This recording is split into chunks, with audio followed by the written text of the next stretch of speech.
undertexassky.com, and today I'm going to come to you with yet another style of wreath. First of all, if you happen to be watching this right after I've recorded it, Happy New Year to you. I hope that your new year has been blessed so far and that you're ready to try some new things, get some inspiration for some new things for the new year. I'm going to do a wreath for your front door. It's always a little, it's funny, January, you don't really know what to put on your door. It's not Christmas time, it's still winter. A lot of you probably have some Valentine wreaths on your door, and I do have a wreath video for a Valentine's wreath that I will link here, and if you want to see a Valentine's wreath that I made, you can click that link and check that out. But today I'm going to do something. I wanted to go a little bit close to spring. It's not super springy. I'm not using bright greens and yellows and pinks and oranges, but I am using a plaid mesh. And what we're going to use today, first of all, I do want to encourage you to run over to undertexassky.com. That's my blog, and there are tons and tons of ideas, projects. Recently, I've become a little obsessed with making vinyl lettering signs with scrap pieces of wood. I've got a couple of tutorials on using a crackle technique. I still love the crackle paint. I love anything that's forgiving like that. That's why I love the dry brush technique. It doesn't have to be perfect. Here's a sign that the Mean Man and I made. He put it together for me with a few pieces of scrap wood. He joined them together in the back with a real thin piece of wood. Then I just dry brushed it. I printed out or cut out a saying on my silhouette, and then I stuck it on there and we varnished over it so it would be protected. Since I made my front porch signpost, which I'll link to that also, now I'm obsessed with making signs to go on the post. So I'm going to do one of those later today, as a matter of fact. But today, for your front door, we're going to talk about doing a wreath, and again, y'all are going to come along on this ride with me. I've not ever used this type of wreath form. It's called Twig Works, and I'm using a square. I've never done a square wreath before either, so we'll see how it goes. I have done the picture frame wreath, but which is rectangular, but I don't know how this is going to work. This has your twists, but it's a wreath form that, I don't know if you can get a close-up of that Mean Man. It looks like it's dipped in some kind of, I don't know, almost a moss. It's sticky feeling. I think be careful if you try this. Don't wear a nice shirt or whatever, because I think it would snag it, honestly. But anyway, oh, I hear Max barking out there. He must see someone. He's outside walking. Hopefully he'll stop. I'm going to pause that Mean Man so we can take care of him.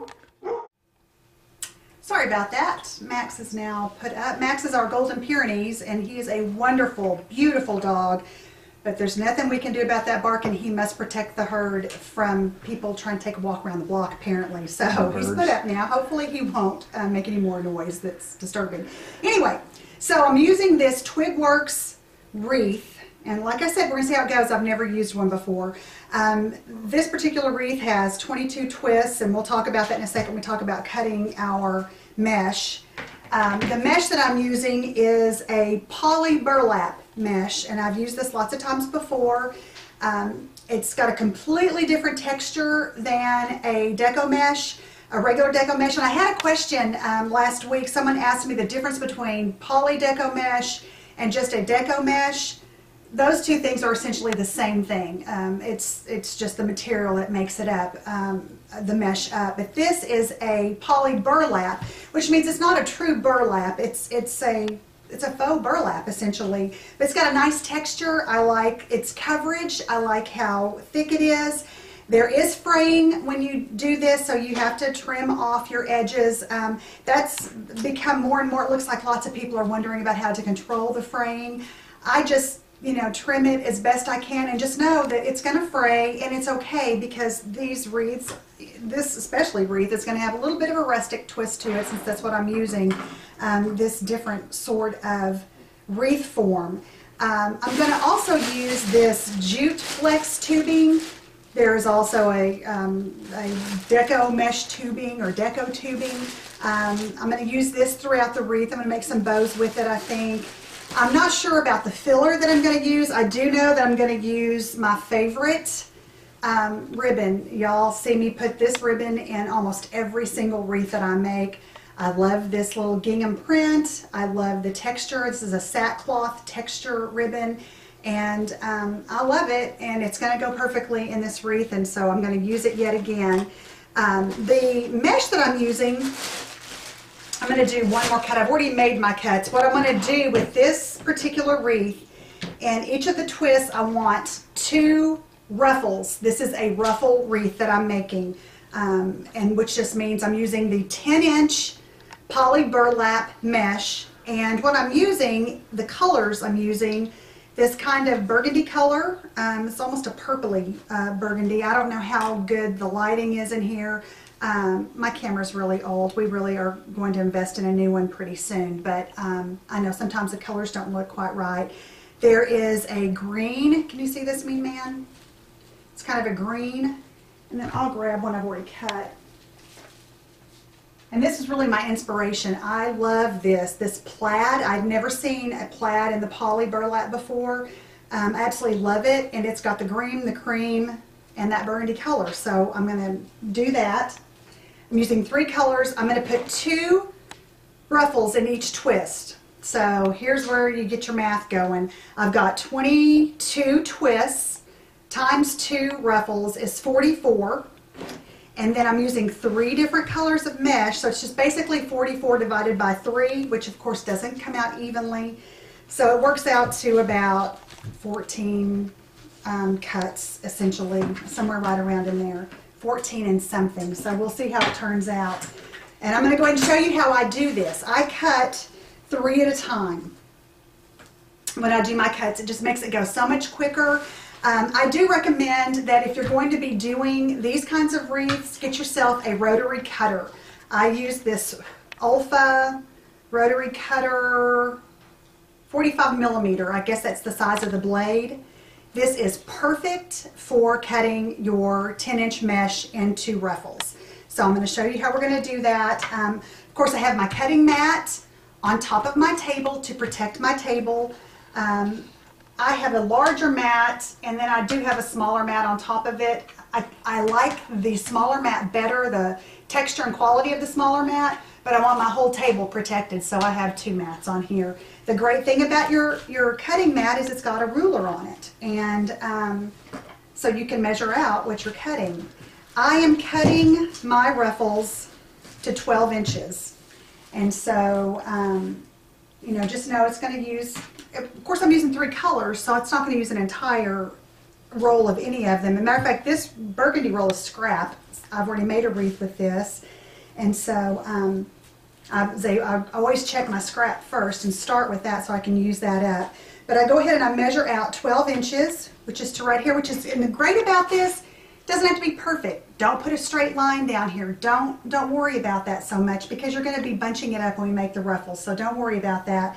But I go to 18 inches, which from 30 is 12 inches. So I've got 12 inches. I can see where my line goes on the other side, and I'm just going to eyeball it. I'm just going to, it doesn't matter. It doesn't have to be perfectly straight. Everything's going to be fine. You know, that's one of the things too, when you're doing your crafting, for me, I want it to be as easy as it possibly can. I don't want to have to pay attention to every single teeny-weeny detail, so that's why I tell you don't worry about your cut so much being perfectly straight. You're going to see in a second it's not going to matter. Now, when we're doing the ruffles, I'm going to go ahead, I'm going to start on this outside row, and I'm just going to start with the burgundy, and I'm going to take it, and to make your ruffle, you're going to lay it down flat. Can they see this, mean man, what I'm doing here? I've got it laid down flat. Are these the way? These twist ties. I mean zip ties. Another thing in your supplies you should have, zip ties. Lots and lots of zip ties. This is how I attach tons of my elements to my wreath forms. I don't glue everything in. Let me put this over here. I'll be right back. I'm still here. I tie them with zip ties, and it makes it really easy. So I'm going to take my ruffle, I'm going to lay it out flat, and then I'm going to gather it in the middle, And it looks like I'm kind of making a bow tie or a butterfly, just a little, you know, gathered up little bow, essentially. And I'm just going to start in this corner. There's no science to this. I've never done it before, so we're going to just start right here in this corner. And I'm going to give it 2 twists. And you can see there I've already got some strings. I'm just going to cut them off. Then I'm going to come to the next. And I don't build them all up at once because it would be difficult to know which color should come next. So I'm going to take this green. Wow, this is really interesting. There's a little bit of a flaw in this mesh. Do you see how this is opened up in the middle? I have no idea why it's like that, but I don't want to use that, so I'm going to cut another one. That's really strange. And sometimes you're going to find that. You'll find where if you buy your ribbon, I always buy ribbon. I like to get it in 10-yard rolls because we use a lot of ribbon. Sometimes you'll see where they gather the end of one roll to the roll you're working on, and you lose a little bit that way. It happens rarely, but it does happen. But again, you're going to pinch it in the middle, and you're going to go to the next, and don't put the same colors next to each other. And I'm going to stick it in here, and it is a little tricky because these ties are sticky. They're a little weird, really, but I like the way they look, that rustic sort of look. I've got some things that I'm planning on putting on the wreath too. I've got some succulents, maybe some hydrangeas. I love, love, love hydrangeas. They are perfect on any wreath for any time. I really just love them. So they may go in here. I just don't know until I get everything together because I have no idea how it's going to look. So I come with my next color, and I just twist it enough to stay because I'm going to be opening it back up when my next round comes around.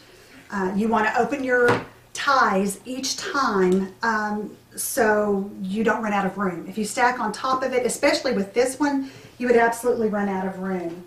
So I'm going to reach back here and grab my next. So I'm going to go, I started with the burgundy, and so I'm going to hit that on this corner. And I always get this question too.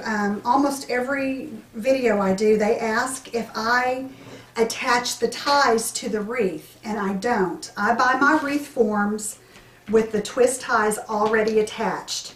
I don't do the pipe cleaners, the Chanel wires, whatever. I buy them with them already on there. And another reason why I like using the wreath forms that are already made is because they've got 2 tiers to it, and the inner ring is a little bit higher than the outer ring. So it gives you some depth, it gives you some visual interest. And that's really, it's helpful. It makes your wreath look more full and more beautiful. Not that there's anything wrong with using the Chanel wires on a flatter wreath. I mean, those look beautiful too, but I just like it already done for me. As I said earlier, I like to take the path of least resistance. So I'm going to go ahead and continue around this outside. I'm going to finish that, then we're going to start on that second round, and I'll be right back. I don't want to bore you with watching me put these in, but I'll be right back. Okay, now I've gotten to the last one. I went ahead and did the inner ring as well, and I'm to the very last one. I can tell you when you're putting this row in on top of the row on the bottom, you have to be careful and move your twist on the bottom out of the way because it'll want to get stuck inside there. But here I'm putting the last twist in, and this is my first layer, and you can see how that looks. Actually looks kind of round, and it's pretty full. I need to decide if I want to put a second layer in. Let me see. I'm just going to try and see what it looks like. And this is a rule that is followed if you're doing a regular Deco mesh wreath. As far as undoing your twists before you put the next one in, I'm going to come down here to the bottom row again. And it'll get a little bit more difficult because it's all pretty thick. Go ahead and make my ruffle. And I'm going to open this twist back up. I'm going to put this one on top of it. I'm going to close it.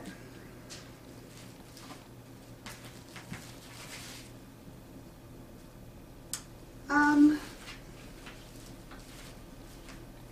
think I like that. I'm going to go ahead and put that second row on top just because I've cut them and I don't want to throw them away, and I'm not necessarily making another wreath like this, so I'm going to go ahead and use them.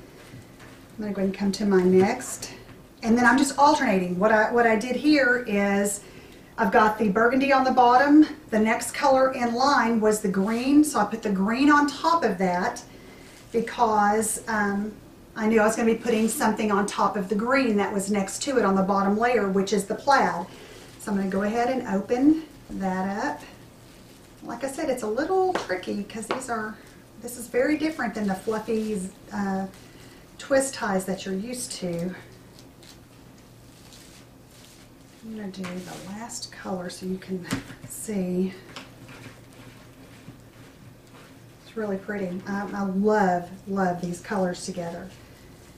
And these twists are nice and far apart, so you know you haven't missed any. A lot of times I'll get through something and then I'll go back and look and I'll realize I have a twist that didn't have two in it that I just missed. So you can see how I've done the second layer on the bottom, and I'm going to go ahead and go through and do the rest of the wreath, and when we come back we'll talk about how we're going to embellish it. Okay, I've gone through and I've added the second layer of ruffles, which I'm really glad that I did because, I mean, look at this. This is absolutely beautiful. And you can still see it's kind of that square shape. It made for a really big wreath, and I really like it. Just be careful when you're doing this that you don't have two colors exactly the same next to each other, which is a bit of a challenge. I don't know why I was so confused. I ended up not cutting enough, so I had to cut some more, and then I had to move some things around. Which is fine. Whenever you're doing it, don't get frustrated. Just take your time, look at it. Every time you do something, step back and look at it. I've got a wreath holder that y'all have seen me use, and I will put it back on that. I'll put it on the table and step back just so I can see what it looks like and make sure that we're even and everything. And I'm absolutely loving this. Now I'm going to do my ribbons, and I cut enough ribbon to go on each and every twist. I don't know if this wreath is going to need that. It's pretty full already, but I wanted to lighten it up because I don't want it to look like a fall wreath. I want it to look more transitional, and so I'm going to use these to lighten it up some, and I'm going to show you how to chevron the end of your ribbon. I show this in every video, but I like to have a chevron edge on my ribbon. It just looks more complete, it looks finished, and I'm going to show you how to do that. I'm going to show you a little bit different technique than I usually show you. I usually cut one at a time, but you can cut them two at a time. Be sure you've got a really good pair of scissors because you're going to be cutting through wire. This is wired ribbon for sure. See what I did here. I took my ribbon, folded it in half, and then the fold side is on the outside, and I'm going to cut it a diagonal down to the open side. And if you don't do it like that, if you cut from the other side, then you're not going to have the chevron, you're going to have a point. It's going to come down to a point. And then when you open it up, you can see that you've got two ribbons cut. I'm going to go do the other side, and I've already cut all the other ones, so I'm not going to spend a lot of time on that. You can put multiple ribbons. Usually in a wreath, if I'm doing a regular Deco mesh wreath, the more things the better. Less isn't more, more is more. But for this wreath, I'm going to see, and all of you do with your ribbon, I just kind of find center and I scrunch it up a little bit. I open that twist back up, and then I stick it in. I wonder if I started on the corner. I did, which is good. So I'm going to go kind of every other one first. And we're going to see, again, I'm going down to the bottom row now, opening this twist, sticking it in. And then you'll do a lot of fluffing and stuff when you're done to cover up any holes that you have. I'm going to come back up to the top row. Gonna skip the twist and come to the next one. Open it up, put it in. Then I'm going to come down to the bottom. Same thing, I'm going to skip a twist and put it in. Hopefully it's going to come out fairly even.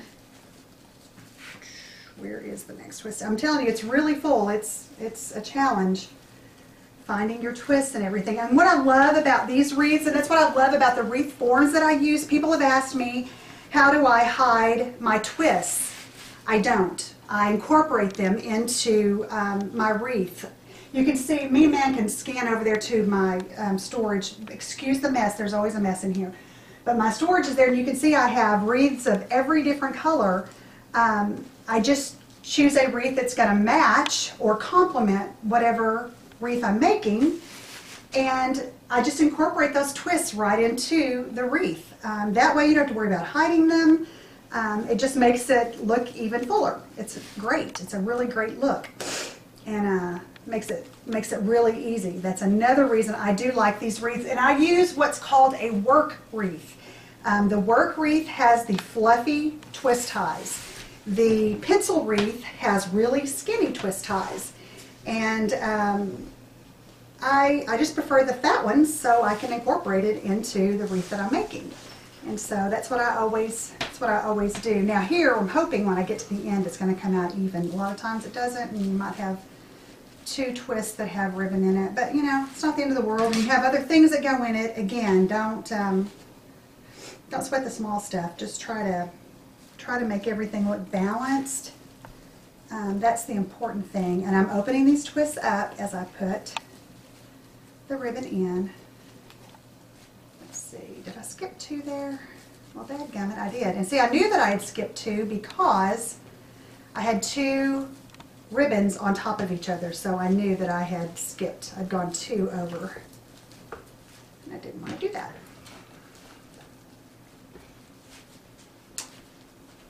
And of course, when you're doing it, you're not going to be worried about time. Just take your time. Make it pretty.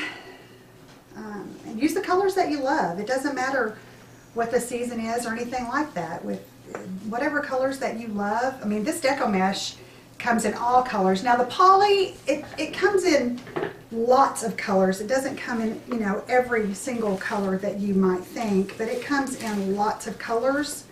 So, you know, just let your imagination kind of go wild and choose the colors that you like. Or when you think about your embellishment, what you want to put in your wreath, do something that complements that. If you buy a sign or something at Hobby Lobby that you want to incorporate, then choose your mesh accordingly. And I've done that lots of times. I have bought a sign and I have made an entire wreath around that sign.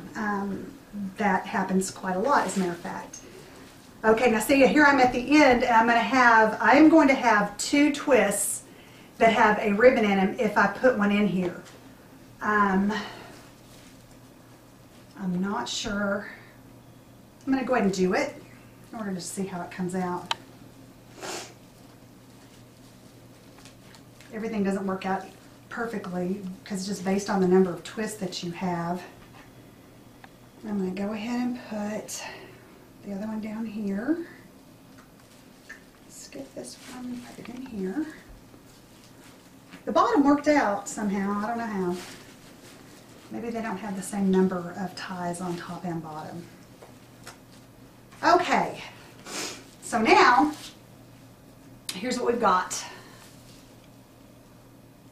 Looks pretty cute. I think that's enough. I'm not going to add any more because I am going to put this poly, or this jute tubing, this flex tubing. And this flex tubing comes in lots of different variations. There's this. I'll grab this. You can see, here's a Deco mesh jute. Excuse me, a Deco mesh flex tubing. You can see that this is a little bit different, sparkly. This one's a little bit different size. This one's tiny. So they come in all sorts of variations, whatever wreath you're making, you can absolutely decide what to use for that. And so what I usually do, so y'all get to see how, I mean, I'm telling you, I have no idea what we're doing, but what I usually do is I'll do like a bow. And see how I'm wrapping this a couple times? I usually will do like 3 loops. And it doesn't look like much, but when I stick it in, I'm going to trim that little tail off. You see, how cute is that? And it's lightening it up. Again, I'm wanting to lighten it up. And this is just for this wreath that I'm making. You can, I mean, you can do anything you want to do. You don't have to do this. But I wanted to show you how you can do it. And then what happens, I'm not going to cut this off. I'm going to go ahead, and I generally don't. A lot of people will use their ribbon and they'll connect it and then they'll poof it out and they'll go to the next twist and the next twist.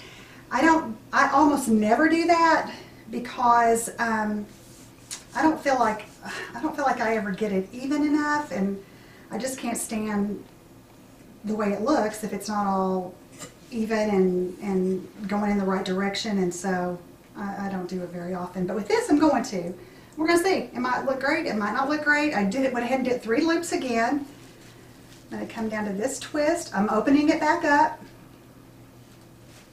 And I'm putting these in the ruffles that did not have ribbon. So that can kind of be your guide. Okay. And then, well, I managed to wrap this around everything. Okay, so next is going to be, right. Well, that's why I came out wrong. Look what I did. I put a ribbon here and I put a ribbon here. I'm totally off. Oh, for heaven's sake. Hey, you're seeing it happen as it happens, y'all. I'm going to take this ribbon out, and I'll fix it in a second. And I'm going to come over to here, and I'm going to do another jute flex tubing bow. Ta-da. Put it in. And then I'm going to come. Oh, I've got this thing all messed up ribbon-wise. I really like how this is looking though. I think that's super cute. Seriously, I'm having to undo ribbon. So it's just such a great lesson. I love doing this with y'all watching me do it, because you can see everyone thinks, well, I don't have any experience and I don't know how to do that and I'm going to mess it up. First of all, you can't mess it up. There's no hard and fast rules. And no matter how long you've been doing it, you can still make little mistakes, but you fix them. No big deal. Okay. Oh no! Oh no, I still got more. I thought, oh my gosh, I'm going to run out. Okay, I've got a whole nother bit of it. I was about to panic. Okay, so I think I can recover up here. So, and what I'm doing here, you can see, I'm kind of taking a length of the tubing so I know kind of where to start my bow, because I don't want it to be tight in there. So I just kind of eyeballed it, and then I'm starting my bow there. And again, I'm just, when I say bow, I mean I'm just looping the flex tubing. And this one I'm going to come out short a little bit. I don't care. It's no big deal. Open this up. Pinch it in here. And then I'm going to take, ta-da, some more. I mean, this is a lot of mesh. I mean, of tubing. I don't know how many feet it is. But I'm going to go ahead and I'm going to continue this around. I'm not going to make y'all watch me do it, but I think y'all have a feel for how I'm doing this, this jute flex tubing. And when I come back, that'll all be done and we'll do our next layer. Okay, so as you can see, I've been very busy. Not just finishing up the jute Deco Flex tubing. I went ahead and added just hot glued in some flowers. And then I have, these are pretty nifty. I think that these little rustic kind of viney things went with the the type of wreath this is, that Twig Works wreath. All I did was I hot glued in my flowers, and I'm going to show you how I did that. I use a glue skillet and glue pellets for my hot glue. I don't use a hot glue gun anymore. This just gets so much hotter and the glue lasts so much better. A little word of warning about the glue pot though is it is extremely hot and everything around it is really, really hot. That's why I have it sitting on this ceramic tile. When I first got it, I sat it directly onto this mat, and I can tell you under this ceramic tile that mat is melted because it got so hot. So be really careful of that. There'll be a link at the bottom of the post on my Under a Texas Sky that will show you exactly what I use, and it'll take you to Amazon. You can order it from Amazon if you're interested, but I really like the ease of the glue pot, and I'm just going to show you here. Let me look here where I'm going to stick these flowers. I know, so what I'm going to do is just going to come over to the glue pot, and I just stick whatever it is I'm gluing, I hope you can see that, into the glue. Like I said, it is super, super hot and it's super, super sticky. And then come back over here, and I know where I want them to go. So I'm going to make sure I've got good contact with the mesh. And boom, it's in there. So I think that's just about it. This is a square wreath using the Twig Works, and that's the actual brand. Twig Works square wreath. I used 3 rolls of 10-inch poly burlap mesh in 3 different colors. I used the jute flex tubing. You can use the Deco mesh tubing if you'd like to. I was thinking, what can I put on this? And it turned out that with the shape of this being the square, I thought it was a perfect shape for a monogram. I love the monogram wreaths. They're so popular right now. And N is not my monogram, but this happened to be the only monogram that I had that was painted already. So I wanted to do that as an example. The way I got this on here, I don't know if you can see, the Mean Man can zoom in right here. The Mean Man drilled a tiny hole here and a tiny hole here, and I used floral wire. I just pulled out enough floral wire to get through that hole to be able to come back around and wrap around the wreath form itself. I would turn around and show you, but you can't see it because it's green. It gets lost in the wreath form itself. Then I just used some silk flowers, anything you've got. I mean, just throw stuff in there, and I used the 13-inch. I cut all of these ribbons to 13 inches.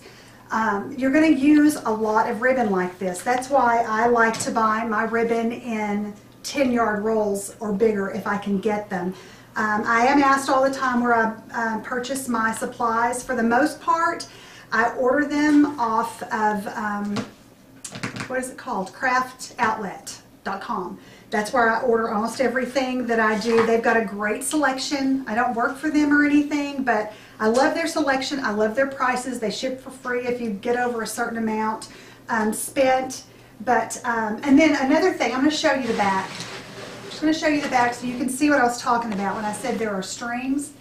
See these strings? I haven't trimmed them off yet. It will, you know, it frays. So just trim all of your strings off.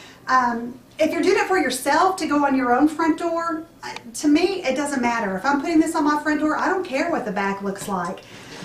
If I was making this to sell, I definitely would clean this all up to where it looks really good. If you're making wreaths to sell, you want your quality to be really good, because just know that they can go to the store and buy a wreath that's been mass produced much cheaper. So what you're selling, if you're selling your wreaths, is you're selling quality. You're selling the time that it took for you to make the wreath, and then they're going to appreciate the quality of the wreath as well. I think that's about it. Be sure to go to underatexassky.com. Here's a link right here to the blog. And like I said, there's everything under the sun on there, from recipes to home decor. I did a Christmas tour of all of the houses in my neighborhood. Not all of the houses of my friends in the neighborhood. There are some repair things. You can see how we've repaired things, how we make things. just go there and check it out. I think you'll really like it. Thank you so much for stopping by, taking your time. I hope you like this wreath. I hope you give it a try. And as I always tell you, when you make your wreath, when you're adding something beautiful to your life or gifting it to someone else, don't worry about how yours compares to someone else's. You make the most beautiful thing that you can make and feel good about it because you did it. And don't worry so much about what somebody else's things look like. Compare yourself only, your things only to yourself, and I think you're going to be really happy doing it. I hope you have a wonderful new year, and we will see you next time. Blessings.